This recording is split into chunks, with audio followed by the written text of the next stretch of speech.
Show random video from your gallery. Halo teman biasa, balik lagi di channel biasa. Channel yang memberikan informasi biasa-biasa aja. Buat teman biasa yang udah subscribe channel ini, kami ucapin banyak terima kasih ya. Jadi, ayo buat yang belum subscribe, jangan lupa subscribe dan nyalain loncengnya, biar kalian gak ketinggalan video menarik dari kita. Teman biasa pasti tahu lapang Joglo atau lapang Perawatasari kan? Cahaya cinta perlahan menyilaukan, itulah mimpi kehidupan kedua.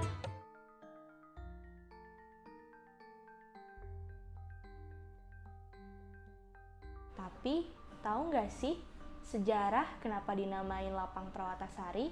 Atau siapa sih Haji Perawatasari sendiri?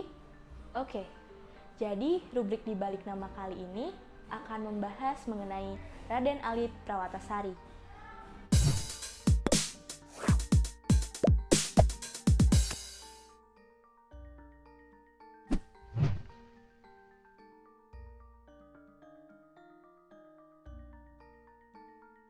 Nama Haji Perawatasari tidak terlalu populer dalam hasanah sejarah Sunda, apalagi nasional.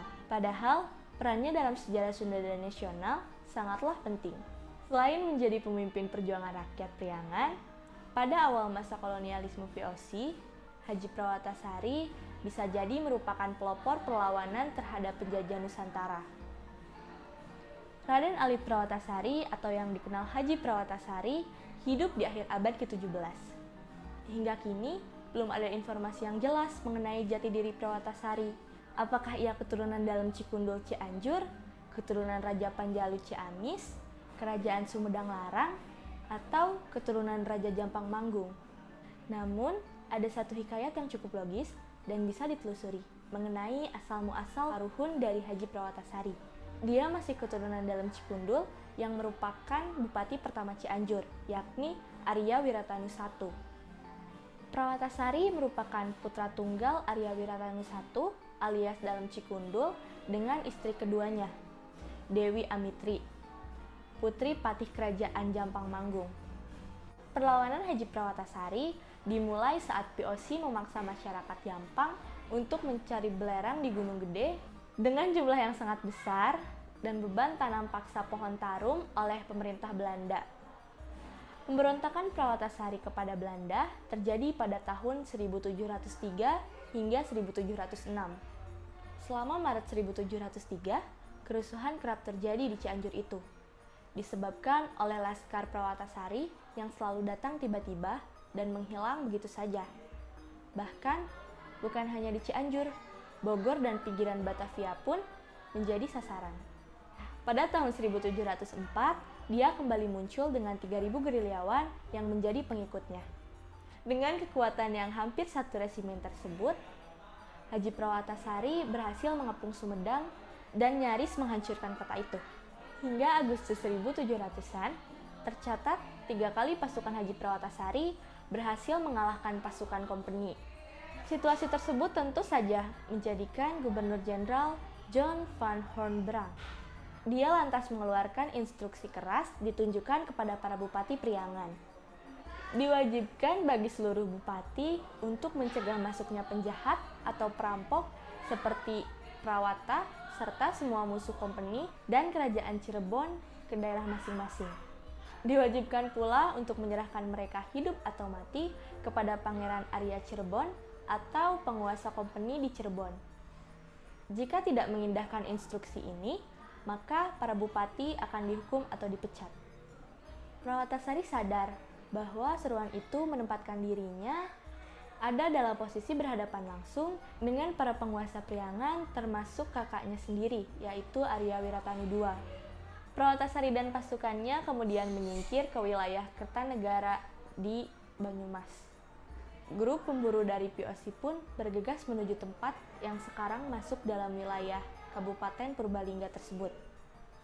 Pada tahun 1706, pasukan serdadu VOC, pimpinan Kapiten Jakharias Bintang, berhasil memukul mundur pasukan kecil Perawatasari dari Kertanegara. Begitu mundur dari Kertanegara, Perawatasari dan pasukannya menyingkir ke Bagelen, suatu wilayah yang terletak di Purworejo. Disinilah kemudian pada tahun 1707, pasukan Perwatasari dihabisi oleh Company. Haji Perwatasari tertangkap hidup-hidup dalam pertempuran tersebut dan dia pun dihukum mati. Namun, sebagian besar sesepuh Cianjur menyebut versi kisah ini sebagai omong kosong pihak Belanda semata.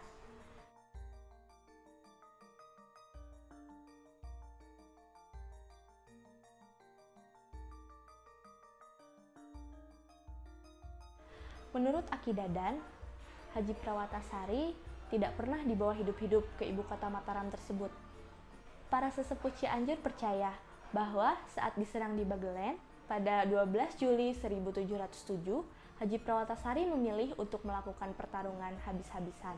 Dan dalam kondisi terdesak, Prawatasari memerintahkan para pengikutnya untuk masing-masing menyelamatkan diri. Masih menurut Aki Dadan, hanya 11 pengawal yang menuruti perintahnya. Sedang salah seorang dari mereka memilih untuk mendampingi Haji Prawatasari. Bumi Bagelen menjadi saksi bagaimana dua maung dari Cianjur mengamuk. Prawatasari dan pengawal terus melawan hingga mereka tumbang dan gugur dalam posisi saling melindungi di sebuah batu besar. Hingga kini belum ada kejelasan. Mungkin seharusnya dengan adanya berbagai versi tersebut memicu pemerintah Kabupaten Cianjur membentuk tim riset representatif untuk mengguar sejarah perjuangan Haji Prawatasari. Demikian cerita di balik nama Haji Prawatasari yang kini diabadikan sebagai nama Taman Prawatasari atau Lapang Joglo yang terletak di pusat kota Cianjur. Jangan lupa like, komen, share, dan juga subscribe ya teman biasa, agar kita tetap semangat untuk upload video selanjutnya. Terima kasih, selamat menjalankan hidup yang biasa-biasa saja.